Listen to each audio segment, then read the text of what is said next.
Concentration అంటే ఇష్టం ఉండి చేస్తేనే మీ లైఫ్ భవిష్యత్తు బాగుంటుంది. నేను 7th క్లాస్ చదివేటప్పుడు ఓ మ్యాథ్స్ సార్ ఉండేవారు నాకు. అంటే మంచి అయినా చాలా మంది చెప్పేవారు. చెప్పేటప్పుడు ఏం చేయాలి? వినాలి. బోర్డు మీద రాసేటప్పుడు ఏం చేయాలి? చూడాలి. అప్పుడు రాస్తూ ఉంటే అర్థం అవుద్దా? అర్థం కాదు. పాత సార్ ఉన్నప్పుడేమో బోర్డు మీద మ్యాథ్స్ చేస్తూ ఉంటే రాసేస్తూ ఉండేవాడు. నేను ఎగ్జామ్కి వచ్చేటికి ఏమొస్తుంది? ప్రాక్టీస్ చేస్తూ వస్తుంది, అది రాదు కదా. అప్పుడు మా ఫ్రెండ్ పేపర్ బాగా చదివే పేపర్ తీసుకొని నా దాన్ని అడుక్కుని ఎగ్జామ్లో రాయడానికి పరిస్థితి వచ్చేది. ఎందుకని కానీ ఇంకోసారి వచ్చారు నాకు. ఎందుకని వాసుదేవరావు గారు అని చెప్పేసి ఎప్పుడు చెప్తున్నాను నేను? 25 years బ్యాక్ చెప్తున్నాను నేను. అర్థమవుతుందా? ఎందుకు చెప్పాను? మా గురువు గారి గురించి ఎందుకు చెప్పాల్సి వచ్చిందంటే నా కెరీర్ని, నా భవిష్యత్తుని కూడా బాగు చేసిన వ్యక్తి గురించి చెప్పాలండి. సో మీరు అప్పుడు నేను ఏ స్థితిలో ఉన్నారో మీరు ఈ రోజున ఆ స్థితిలో ఉన్నారు. సో మ్యాథ్స్ కానీ మిగిలిన సబ్జెక్ట్స్ కానీ ఎవరు ఇప్పుడు ఏం చెప్పినా సరే ఫస్ట్ బోర్డు మీద చెప్పేటప్పుడు కానీ ఓరల్గా చెప్పేటప్పుడు కానీ కంపల్సరీ వినాలి. రాసుకోవాలన్నప్పుడు టైం ఇస్తారు డెఫినెట్, కానీ ఆ టైంలో రాసుకోవాలి. ఆ సార్ రాగానే క్లాస్ ముగ్గురు రాగానే ఫస్ట్ స్టూడెంట్ పని వస్తుంది. ఎడ్యుకేషన్ కావాలా, డిసిప్లిన్ కావాలా? డిసిప్లిన్ కావాలి. మిమ్మల్ని చూస్తే నాకు చాలా హ్యాపీగా ఉంది.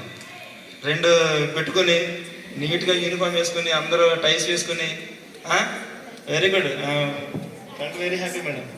సో డిసిప్లిన్ విషయం చాలా బాగుంది, వెరీ గుడ్. ఆ 3-6 క్లాప్స్ కూడా మాకు బాగా గుర్తు. ఆ 3-6 క్లాప్స్ కూడా బాగా బాగుంది, very good. So first discipline కావాలి. మా సార్ రాగానే అక్కడ డోర్ నుంచి చూస్తే అంటే స్ట్రైట్గా చూడటం వేరు, హారిజంటల్గా చూడటం వేరు, అవునా కదా? అలా కాకుండా క్రాస్గా చూస్తారు. మనం రాగానే ఎలా కనిపిస్తాం? మనం స్ట్రైట్గా కనిపిస్తామా, హారిజంటల్గా కనిపిస్తామా, క్రాస్గా కనిపిస్తామా? క్రాస్గా కనిపిస్తారు. అది కూడా నీట్గా ఉండేలా ఉండేది. ఎందుకని మీరు ఒకసారి అంటే మీకు బెంచ్లు వచ్చాయి కానీ అప్పుడు మేము కూర్చొని చదువుకునే పరిస్థితి. ఎందుకని బెంచ్లో చదువుకున్నది. సో మీకు ఎన్ని ఫెసిలిటీస్ కల్పిస్తుంది చూడండి గవర్నమెంట్. మాకు ఫ్యాన్ నుండి కాదు, బెంచీలు నుండి కాదు, కింద కూర్చొని చదువుకునే వాళ్ళు. అప్పుడు కూడా అందుకే నేను ఫస్ట్ డిసిప్లిన్ కావాలి స్టూడెంట్కి. ఆ డిసిప్లిన్ ఉంటే ఎడ్యుకేషన్ ఆటోమేటిక్గా వస్తుంది. సో అప్పుడు బోర్డు మీద రాస్తూ ఉంటే రాసేస్తూ ఉండేవాడిని. ఒకసారి 2 సార్లు చెప్పారు, అయినా రాస్తూ ఉంటే కోటింగ్ ఇస్తారనమాట. కొడతారు మీ సార్లు, మీ మేడమ్స్. బెత్తంవాడని కుమారుడు తండ్రికి విరోధి అంటే తల్లిదండ్రులు కానీ పిల్లలు కానీ అదిరించి బెదిరించి మినిమం ఫోర్స్ ఉపయోగించి చెప్పకపోతే వాడు చేయి దాడిపోతాడు. మొక్కే వంగదు, మోనే వంగదు. అంటే చిన్న వయసులో మీరు పెద్దల మాట, మీ టీచర్ మాట వినకపోతే పెద్ద అయిన తర్వాత ఎందుకు పనికి రాకుండా పోతారు. సో మీ పేరెంట్స్ మాట, మీ టీచర్ల మాట, మీ పెద్దల మాట కంపల్సరిగా వినాలి, ఓకేనా? సో ఫస్ట్ డిసిప్లిన్ ఉండాలి, ఆటోమేటిక్గా చదువు అదే వస్తుంది. సో ఎనీహౌ ఈ అవకాశం ఇచ్చినటువంటి మీ పెద్దలందరికీ, మీ మరివెక్క ప్రిన్సిపల్ అందరూ కూడా ధన్యవాదాలు తెలియజేసుకున్నాను. థ్యాంక్ యూ అని అన్నారు.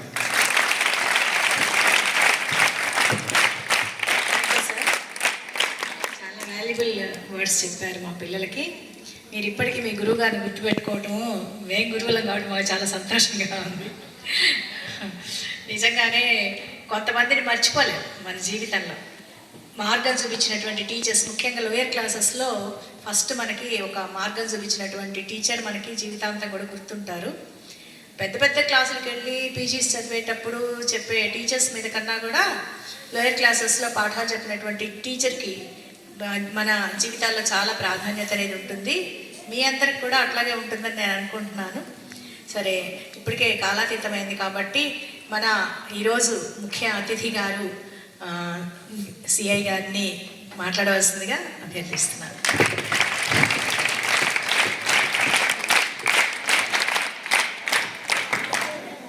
All of you good afternoon. ఎలా ఉన్నారు? Okay, thank you. Time late అవుతున్నా కానీ రెస్పాన్స్ ఇంత బాగా వస్తుందంటే చాలా హ్యాపీ.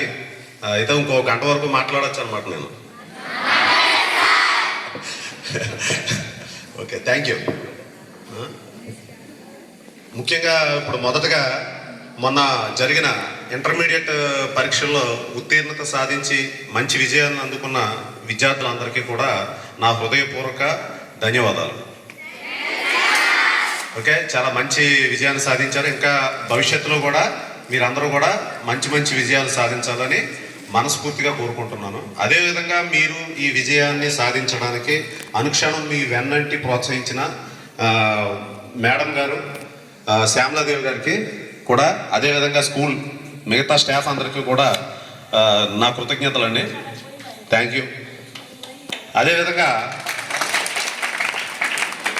ఈ స్కూల్కి ఏ అవసరం ఉన్నా మొదటి నుంచి స్థలం ప్రదానం చేసిన దగ్గర నుంచి అనుక్షణం కూడా ఇక్కడ ఉన్న విద్యార్థులందరికీ కూడా మంచి యోగక్షేమాలు అన్నిటికీ నేనున్నానంటూ ముందుండే మన సుబ్రహ్మణ్యం గారికి నా మనస్ఫూర్తిగా ధన్యవాదాలు తెలియజేసుకుంటున్నాం సార్.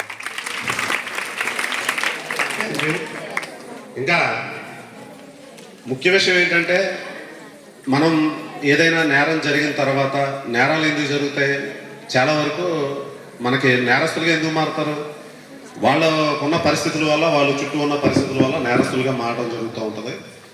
అయితే నేరస్తులుగా మారకోకుండా ఉండడానికి, అదేవిధంగా నేరస్తుల బారిన పడకోకుండా ఉండడానికి, అంటే preventive is better than cure అలాగని చెప్పేసి ఒక ప్రధాన ఉద్దేశంతో మా యొక్క ప్రభుత్వం, ఆంధ్రప్రదేశ్ ప్రభుత్వం, అదేవిధంగా మా అధికారులైనటువంటి ఎన్టీఆర్ పోలీస్ కమిషనర్ గారు శ్రీ రాజశేఖర్ బాబు గారు, అదేవిధంగా మా రూరల్ డీసీపీ గారు లక్ష్మీనారాయణ ఐపీఎస్ గారు, ఏసీపీ ప్రసాదరావు గారు, వీళ్ళందరూ కూడా ఈ ప్రోగ్రాం చేసి, మనం నేరం జరగకోకముందే వీళ్ళకి తెలియట్లేదు కాబట్టి వాళ్ళ దగ్గరికి వెళ్ళి మనం వాళ్ళలో చైతన్యం కలగజేస్తే వాళ్ళు ఇటువంటి నేరాల బారిన పడుకోకుండా ఉంటారనే ఒక సదుద్దేశంతో ఈ ప్రోగ్రామ్స్ని ఏర్పాటు చేయవలసిందిగా చెప్పడం జరిగింది.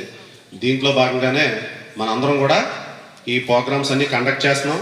మీలో మార్పు, అదేవిధంగా మీరు మంచి విజయాలు సాధించాలని, భవిష్యత్తు మీరు భావి భారత పౌరులు కదా, మీరు ఇంకా దేశాన్ని ముందుకు తీసుకెళ్లాలనే సంకల్పంతో మేమందరం కూడా మీ ముందుకు రావడం జరుగుతుంది.